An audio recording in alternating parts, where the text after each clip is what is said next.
Sir ஒரு சின்ன கேள்வி தான் சார். 40 வருஷத்தில் 400க்கும் மேற்பட்ட படம் சார். 6 மாதத்துக்கு ஒரு படம்னா கூட 200 வருஷம் ஆகும் சார். எப்படி இந்த இது என்ன 40 வருஷம்? 40 வருஷம் தாண்டி ஆறு 47 வருஷம். 47 வருஷம் தான் அப்பா சார். அந்த 7 வருஷம் தான் முக்கியமான விஷயம். அந்த 7 வருஷத்துல அது இப்போ எனக்கு தெரிஞ்சு நீங்க டைம் டிராவல் பண்ணி போயிட்டு கொடுக்க முடியாத படத்துக்குலாம் டேட்ஸ் கொடுத்து படம் நடிச்சிருப்பீங்க அப்படின்ற மாதிரி எனக்கு தோணும் சார். எப்படி சார் அது பாசிபிள்? 400 படம் சார், 400 படம். அதான் அது ஒரு பிளெஸ்ஸிங் டைம், ஒரு கடவுளோட ஒரு பிளெஸ்ஸிங் மாதிரி நினச்சிருக்கேன். எனக்கு வந்து நல்ல டைரக்டர்ஸ் கிடச்சிது, நல்ல ஆக்டர்ஸ் கிடச்சிது, நல்ல ஆடியன்ஸ் கிடச்சிது.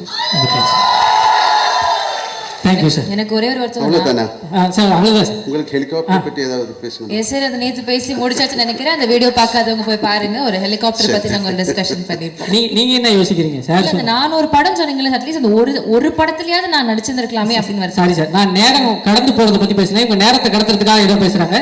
நீங்க எதுவும் தப்பா எடுத்துக்காதீங்க சார். புரியல. நேரம் கடந்து போற டைம் டிராவல் பத்தி நான் பேசினேன் சார். இவங்க டைமை டிராவல் பண்றதுக்காக பேசிட்டு இருக்காங்க சார். அதனால வேற ஒன்றும் தப்பா எடுத்துக்காதீங்க சார். இவங்க கிட்ட ஒரு கொஸ்டின் சார். இல்ல, டைம் டிராவல் பண்ணிட்டே இருக்கேன். ஓகே, அதனால உள்ள டைம்ல நல்லது பண்ணுங்க. Okay okay sir.